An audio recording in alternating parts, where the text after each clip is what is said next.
It's the first time that I'm presenting the module GVP6, which is related to the management and reporting of adverse reaction to medicinal product. I don't know if you've printed already the documents which have been published last week, but this one is a large document. It's one of the biggest. And I'm sorry, but I have only 10 minutes, 15 minutes to present you the contents, so I'll try to do it as quickly as possible, but if I go too fast, you stop me.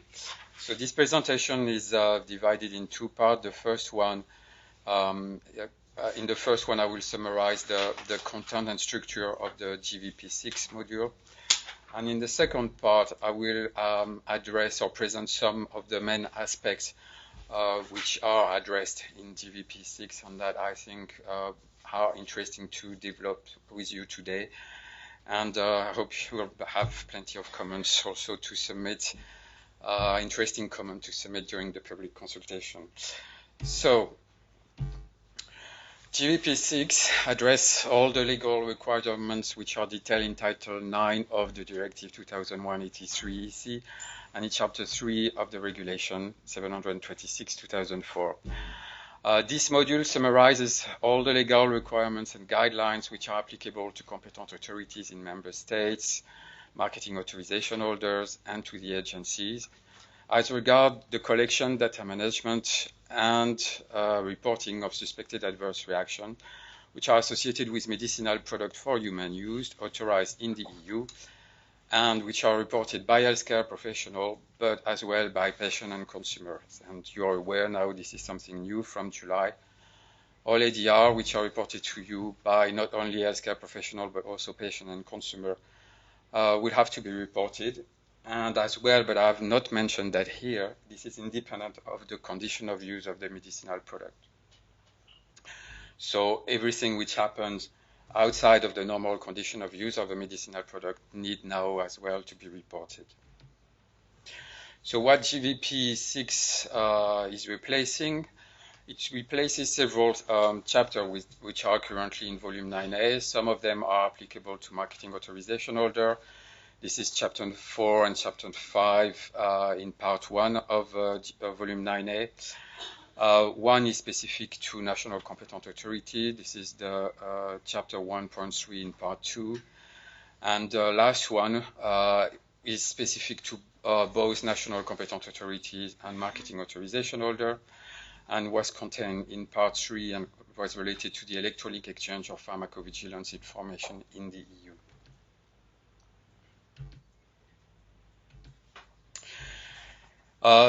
In this module, you will find also some recommendation regarding the reporting of suspected adverse reaction occurring in special situations.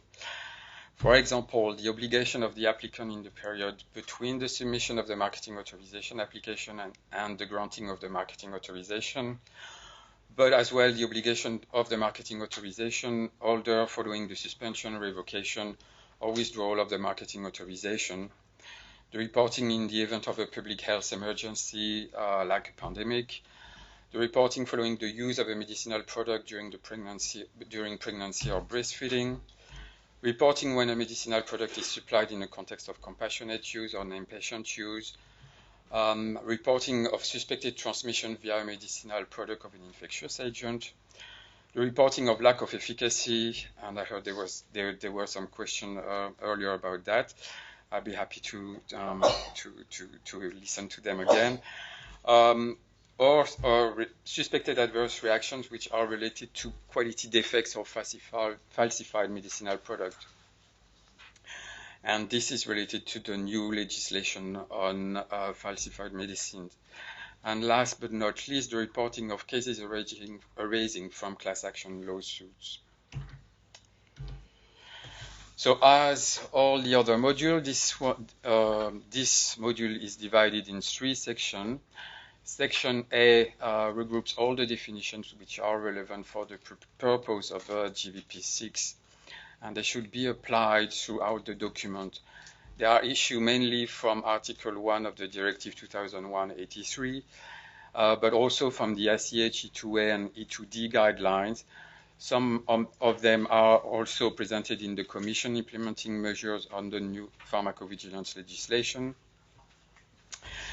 And some of them have also been drafted by experts from member states and the agency, specifically for the development of this module.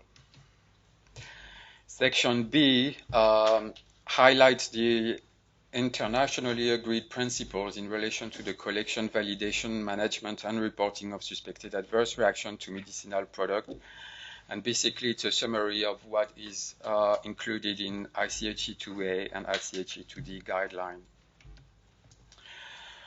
With regard to Section C, that's where you have all EU-specific requirements are as defined in the Regulation 726 and in the Directive 2001/83 in relation to suspected adverse reactions to medicinal product for human use authorized in the EU. And those requirements should be applied together with the definition which are presented in Section A and Section B. Section C highlights as well some of the distinctions which exist with the safety reporting rules which are applicable for clinical trial conducted in accordance with the Clinical Trial Directive. And here this is important to remember that the reporting rules fall either under the scope of the Clinical Trial Directive or under the scope of the pharmacovigilance legislation. They cannot be reporting under both regimes because otherwise you're creating duplicate cases in the system. Section C presents as well requirements which are specific to national competent authorities, for example, in order to encourage the reporting from healthcare professionals, patients, and consumers. And there are also some requirements which are specific to marketing authorization holders in relation to medicinal products for which they hold ownership within or outside the EU. And there are also requirements or recommendations which provide information, to marketing authorization holder when they are marketing product outside the EU under the scope of the same company or same mother company, or if they have commercial agreement with other company outside of the EU, and those requirements are also detailed in this module.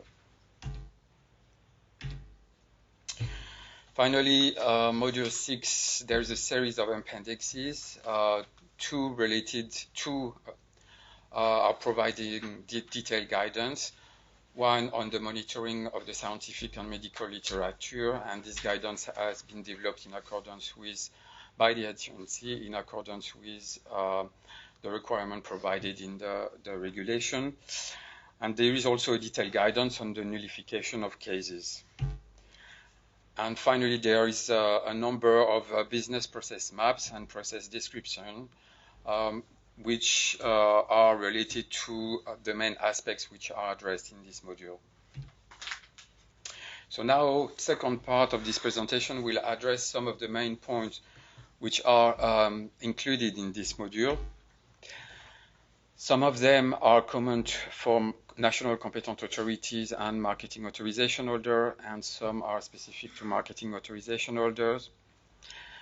With regard to the collection and reporting, it is clear that national competent authorities and marketing authorization holder should take all appropriate measures in order to collect and collate all reports of suspected adverse reaction to medicinal product originating from unsolicited or solicited sources. And for that, national competent authorities and marketing authorization holder should have a pharmacovigilance system structured in a way that allows for reports of suspected adverse reaction to be validated in a timely manner and exchanged between all stakeholders within the legal expedited time frame. And I'm repeating that it should be well known to everybody. Only valid cases of suspected adverse reactions qualify for expedited reporting. That means that a case sent through two national competent authorities or the agency should have at least one reporter. It should refer to only one patient. There should be at least one suspected medicinal product and one or more reactions related to the suspected medicinal product. Reactions mean that there is a reasonable possibility of causal relationship between a suspected medicinal product and a noxious and unattended response, which arises from the medicinal product independently of its condition of use by a patient. Therefore, if there is no reaction, if there are only events, it's not a case that should be reported in accordance with the requirements which are detailed in this module. So for spontaneous report, it was well admitted that they are by definition cases of suspected adverse reaction since they convey the suspicion of the primary source, unless otherwise it has been specifically stated by the reporter, and in this case, it's not a case of adverse reaction. For solicited reports, we are asking marketing authorization holder to report only cases of reactions where there is a possible relationship between the event and the suspected medicinal product, which considered either by the reporter or by the sender. Otherwise, if you have only cases of events, they should not be reported.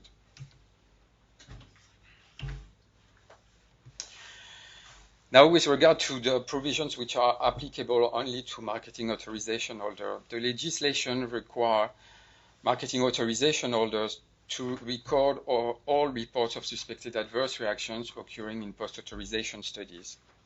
So we have defined those post-authorization studies as solicited reports derived from organized data collection schemes, which are initiated, managed, or financed by marketing authorization holders, and which do not fall under the scope of the clinical trial directive. These examples are the non-interventional studies, compassionate use, named patient use, patient support and disease programs, registries, surveys, information gathering on efficacy, or patient compliance. So for those type of post-authorization study, the marketing authorization holder should have mechanisms in place to collect full and comprehensive cases information at the time of initial reporting, to allow meaningful assessment of cases and expedited reporting of valid ICSR to the national competent authorities or the agency as applicable. This does not apply to study design based on secondary use of data, and I will come to that in the next slide. Because for non-interventional studies, we have divided them into two types of studies. Those with primary data collection directly from patient or healthcare professional. And for those studies, only report of valid ICSR, meaning that there is a possible causal relationship between an event and a suspected medicinal product considered either by the reporter or the marketing authorization holder, should be reported. For the other type of studies, which are study designs based on secondary use of data, for example, epidemiological study, the reporting is not required, and events or reactions should be summarized only in the final study report. And for the other type of organized data collection schemes, as for any other reactions, the marketing authorization holder should report only cases of reactions where there is a possible relationship between an event and a suspected medicinal product, considered either by the reporter or the marketing authorization holder. All cases of events should not be reported. As you know, there is a simplification for marketing authorization holders with regard to the monitoring of the literature and ICSR published in the scientific and medical literature. The agency will monitor some of the scientific and medical literature for some of the active substance. And for those scientific and medical literature and active substances, then the marketing authorization holder shall not report ICSR which are associated to them, but shall report all the other ICSRs which are published in scientific and medical literature not monitored by the agency and which is related to active substances not monitored by the agency. Sorry.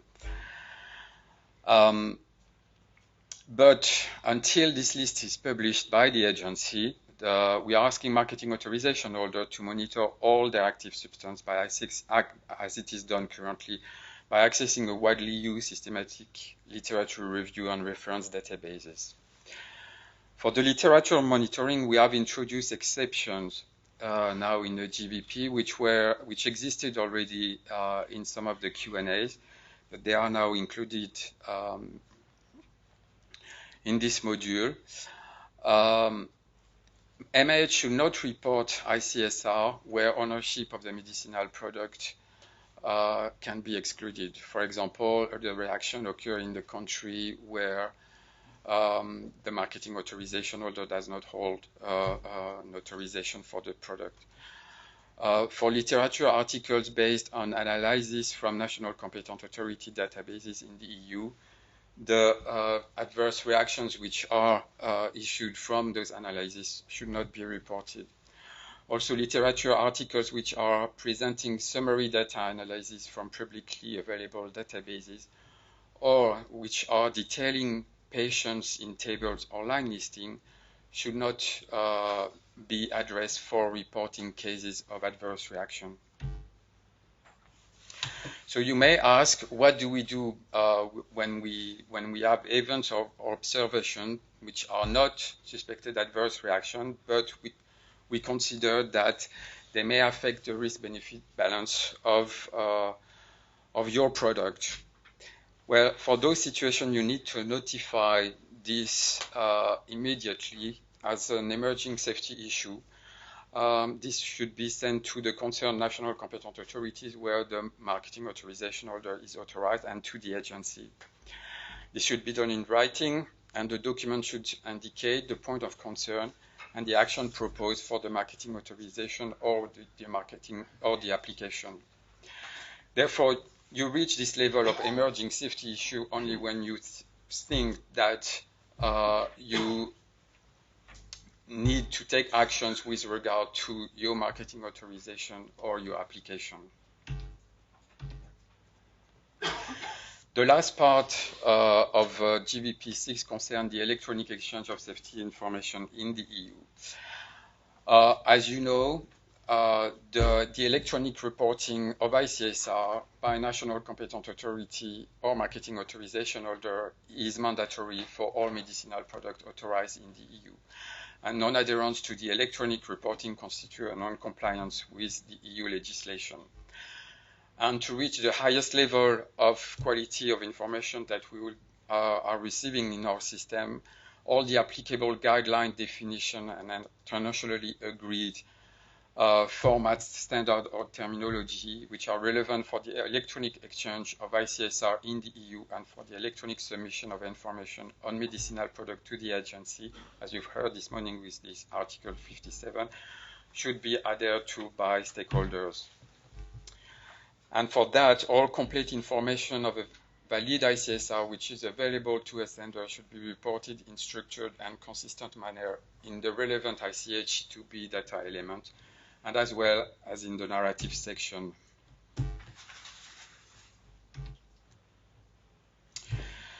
For the electronic reporting, the processing of personal data in your Good Vigilance is possible while respecting EU legislation in relation to data protection.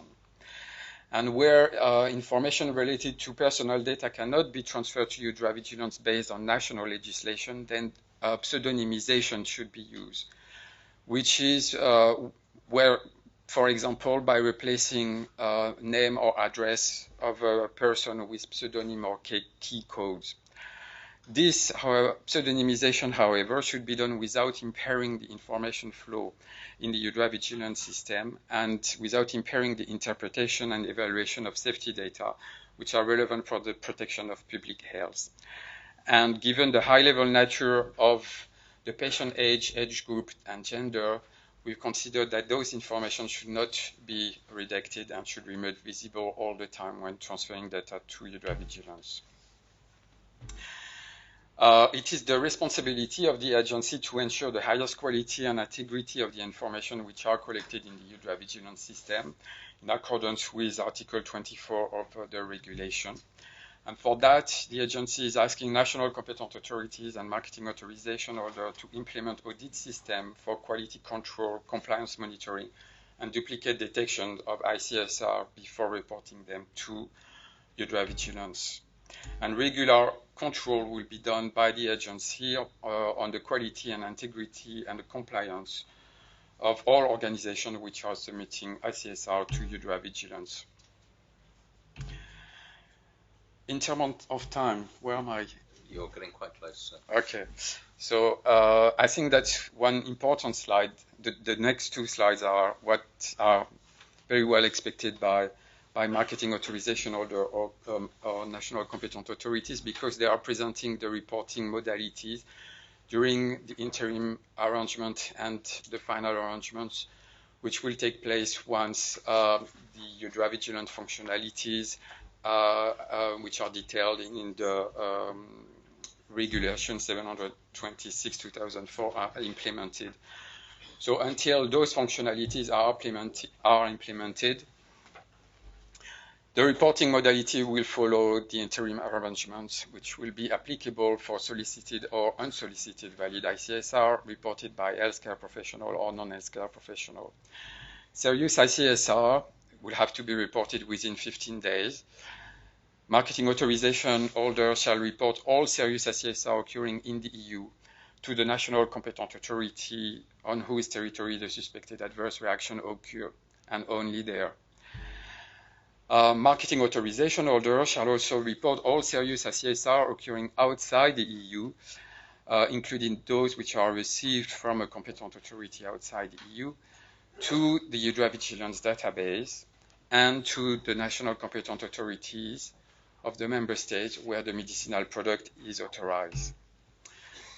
For the national competent authorities, they shall ensure that all serious ICSR occurring in their territory and that are reporting to them, either directly by healthcare professional or patient or consumer, or those that they are receiving from marketing authorization holders, those ICSR should be made available to the Vigilance database, still within 15 days after the reception.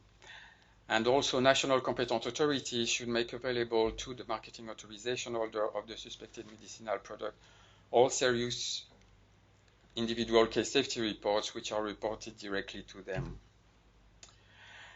And finally, for non-serious ICSR, which are reportable within a 90-day time frame, if required, the marketing authorization holder shall report all non-serious ICSRs occurring in the EU to the national competent authority on whose territory the suspected adverse reaction occurred.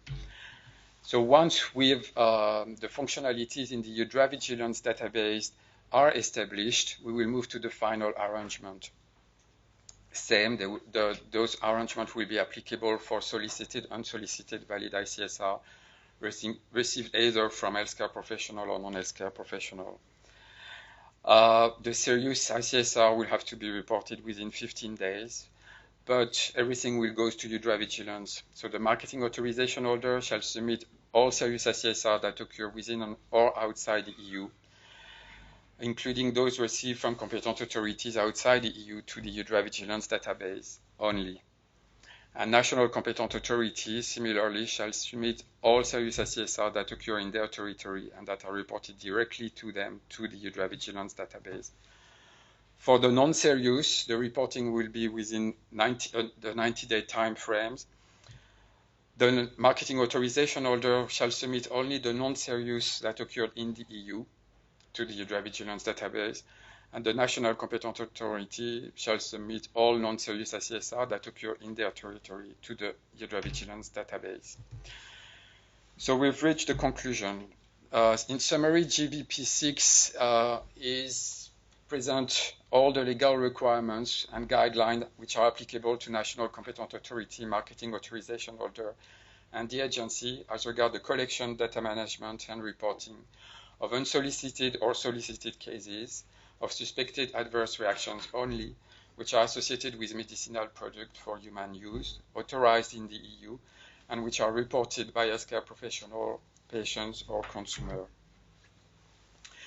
For that, national competent authority and marketing authorization holder should have systems in place for the collection, recording, and management of all relevant information on cases of suspected adverse reactions which are reported to them. And their system should be structured in a way that allows for reports of suspected adverse reactions to be validated in a timely manner and reported to national competent authorities and or the agency within the legal expedited time frame. Again, I repeat it, only valid ICSR should be reported electronically by stakeholders and this should be done based on the highest internationally recognized data quality standards. And audit systems should be implemented by national competent authorities and marketing authorization holder for quality control, compliance monitoring, and duplicate detection of ICSR. Thank you. Thanks very much, Gilles. Take a seat and we'll just see what questions we have. So Gilles, congratulations firstly for summarising in about 15 slides what is a really quite dense topic and quite an extensive draft module for public consultation on adverse drug reaction reporting and data management. Questions, comments, immediate feedback from stakeholder groups, please. Please, Albert, over to you. Yeah, thank you. If you look to the new legislation, it starts with a redefinition of what is an ADR and includes now medical error and misuse of patients. So what I missed here is some reflection on where we find guidance error to use the term medical error, for it's not every medical error is not reportable, of course. In this case it's only when there is an ADR, but how do you make a distinction? I know that there's a lot of discussion about it, and I'm also a member of the board of LARET. We discuss it internal, but also in our context with industry we hear often that people want some guidance in this. What do we need to report and what do we need to report? Very interesting question, and just maybe a bit of historical background. In the Council of Ministers discussions prior to the adoption at the end of 2010, there was a lot of discussion about including a definition of medication error in the directive. And finally, partly because it's not that easy to define, it didn't get included. There's also been discussion, I don't know the final conclusions, about the possibility of including a definition in the implementing measure. But my understanding is that we have included something in the draft Good Pharmacovigilance Practice module. So Gilles, just on that specific point, do we give a proposal for a draft? Yes, we have a proposal for draft in the GVP directly, not in the implementing measure, but in the GVP guidance, in the first section in the introduction. Are you able to quickly access it, or? Yep, I have it here. Go just for the sake of completeness. Medication error. This refers to any unintentional error in the prescribing, dispensing, or administration of a medicinal product while in the control of the healthcare professional, patient, or consumer. I have to say, Albert, I think we would hugely welcome feedback on that, because even within the EU regulatory network between the Member States and the European Medicines Agency, there was quite a lot of uncertainty about this draft definition. So please, when you look at it, please do send your comments in during this consultation. But how you frame it here, it means that it's just the definition of it, but not what you have to report and when you have to report. But that I think that's a very interesting point also. Maybe I can give a little bit of orientation on this, because the point of the change in the definition of adverse drug reaction does not move away from the fact that you have to have harm, unintentional harm, as a result of the administration of the medicine. And the point is to basically capture all unintentional harm from the administration of medicines.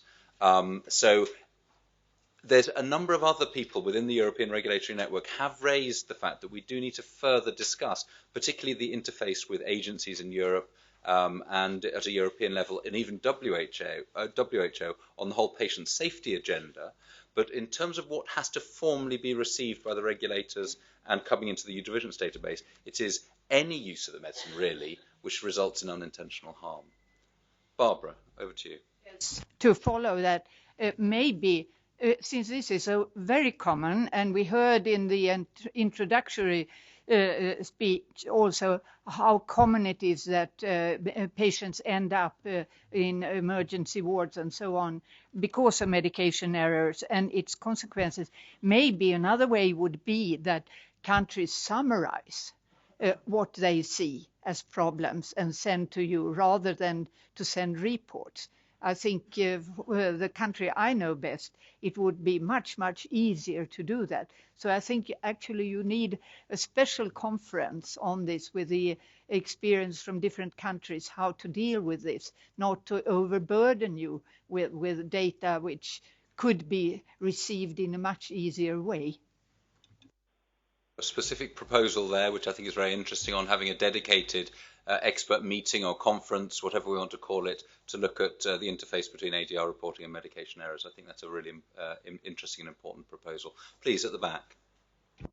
Yes, Peter. I just happened that I was part of FDA discussion on medication errors, and at that time, it was a few years back when the consideration was given to two types of medication errors. One, when it is followed by adverse event, and another one when there is no adverse event, it's just an error.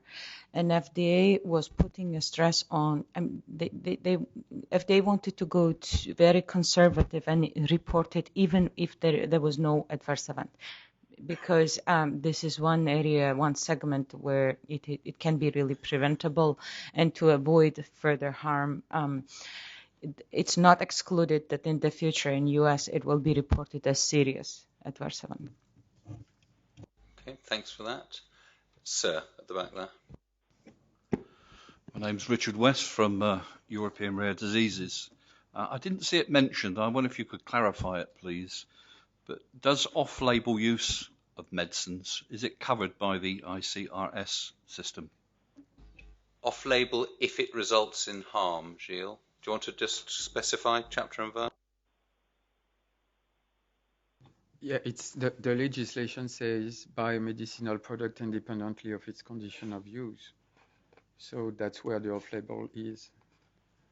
The novelty is the old legislation talked about doses normally used in man, and there were also provisions about action that you could take in regulating medicines that talked about normal conditions of use. And both in terms of the definition of ADR, but also those provisions in Article 116 and 117 of the directive on action you can take, basically broadens the scope of pharmacovigilance to collecting information about harm, whatever the use of the medicinal product, including off-label use, but also empowers the regulator to take action to minimize risks to public health, even if the harm is specifically in off-label use, abuse, etc., etc. And that's the reference to 116 and 117 of the directive. Other questions or comments, please, Christel, ASGP. Thank you. I think this is probably in the third tier of prioritization of the agency, but I was wondering when would the EMA literature search be developed or considered? Thank you. It is indeed falling within the third prioritisation scope. So this is a simplification to reduce administrative burden. Interestingly, the EMA conducting literature searches, the original, or one of the original motivations for that was to reduce duplicates in the divisions database to improve data quality. But during the discussions within the European Commission prior to their legal proposal in 2008, it was also seen as an important opportunity for administrative simplification for the industry. It is not foreseen to start this year, that I can say with confidence. The question is, and we haven't within the agency made a final decision on this yet, whether we go out to tender this year so that we're ready to start literature monitoring next year. But even that decision isn't made because there's quite a lot of uncertainty about our budget next year. And so we'll have to take advice from the procurement colleagues as to whether it's appropriate to do a tender, even though we might not be able to start a contract next year. So it could even go into 2014 before this starts, just to manage your expectations. Sir, please go ahead. Arvid Kronlund, working for SOBI, representing FPR today. There is a section on reporting of adverse reactions from internet or the digital media. And I think as previously, we are quite okay with the requirement to monitor actively the company-sponsored internet sites. there is an addition here, which is that the recommendation to actively monitor what's called special internet sites or digital media sites. And I think we're a bit concerned about this in two ways. The first is, of course, the difficulty to define which sites these potentially would be. And the second is the recommendation to classify these reports originating from these sources as spontaneous. And we think there are many issues with this, duplicate reporting, follow-up, etc. So can you explain what the thoughts behind this has been? Okay, I think, well, we could try and explain the thoughts behind it, but I think your point is very clear. You have some concerns over it, and these are that's not news to us because FPIR as an organisation has expressed those concerns repeatedly. Can I ask if any of the patient representatives would be willing to make a point about internet sites? Because part of the reason that the draft module maintains this proposal for a requirement is that patient organisations, when we consulted them through the patients and healthcare professional working parties, considered that it was best practice and that you should be casting the net wide. But I'd be interested if any of the patient representatives were willing to respond. Francois, from Eurodis. I think we have given some thought already, and we have published guidelines on how to interact with such digital media or websites or forums. There are various. And that, I think, rather than actively monitors, I think actively contact the administrator of these digital media would be the first step, because as all third parties, usually you need to submit a research question to the site or digital media, and there is a process which is encouraged to do so, to avoid patients having the impression that the data they are sharing can be easily and with no control used or searched or read by third parties. So there are certainly some frames that we could discuss or recommend, but the term to actively monitor the website is, we think, a bit misleading or not the one that we would like to see. So rather than get into a big debate about that, I think we would welcome detailed comments from the industry, but also detailed comments from the patient groups on this particular point, because if we haven't got the text right now, please help us get it right in the final module. Last question, and then we're going to move on to periodic safety update reports. All right, second to last question, and then we're going to move on. Please, on the left. Jackie Mills, Novartis Pharma, representing EB. In Module 1, it talks about collection of all information on the risks of medicinal products. And in Module 6, it talks about the collection and collation and reporting of suspected adverse reactions. Is there the potential that there is a subset of the data which industry is busy collecting, which perhaps represents incomplete cases that are not covered by a guidance? Gilles, do you have a thought on that? I think in part it's the disparity between the quality systems module and the ADR reporting module, and it may in part be about the obligation on companies to record versus the obligation on companies to report, which are worded in slightly different parts of the legislation. But Gilles, please feel free if you want to elaborate. Yes, you may collect information which are at the beginning do not contain all the minimum information for a case to be valid and be reported. And in this case, you need to follow up the case, and in order to see whether there is a possibility to obtain all the information which will make the case a valid case, as a valid reportable case. And until you have this information, then you keep this information in your pharmacovigilance system so that you can use it as well for signal detection, for example. But I'm not sure of what other type of information you could collect which will not link to an adverse reaction. Rather than get into the debate, you're the people that know what you collect. So have a think about it and put in a response to the public consultation. I think that would be very useful. Very last comment right at the back, please. Thank you. Thank you very much. Susanna Palkonen from the European Patients Forum. First of all, I would like to congratulate you for putting this documentation together. We will look at it in the detail and consult our members and give you very down-to-earth comments. Secondly, I wanted to address the proposal that Barbara made, proposing that countries would summarize their experience. A word of caution, then it would depend a lot on who is summarizing. If it's only the public authorities and, for example, patient representatives are not involved in such summarizing, the picture might be very different than reflecting the whole variety of reality. And the third point was this discussion that we are having on this particular model. It's related to the discussion in the previous last discussion in the previous session as well, regarding the public summary on the risk management plan.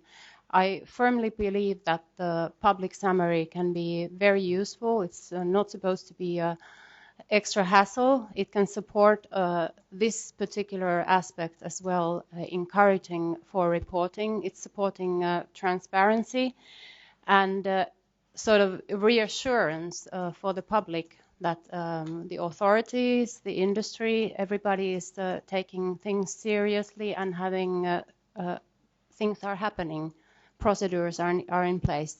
Thank you. Thanks very much. And just, I'll only pick up on one point that you made, and that's about the medication errors. You may notice I don't like disagreeing with Barbara, which is why I didn't disagree with her earlier. But the point about countries summarising medication errors, we can do that, but it would have to be in addition to what the legislation says, because the legislation is very explicit that national competent authorities should report to Good Vigilance medication errors that result in harm. So it's the subset that the colleague at the back was talking about that result in harm. So if we ask member states to summarise their experience with medication errors, we can do that, but it would have to be in addition. But I think the proposal from Barbara to have a specific dedicated discussion on this, I'm hearing this from a number of people, and it does seem to be warranted. There's work still to be done at the interface of patient safety and medication error reporting, and if you like, core traditional pharmacovigilance. So I think we should run with that. On that note, and thank you for that intervention, I think we should just close the discussion on individual case safety reporting. Thanks to Gilles for summarising a heavy topic succinctly.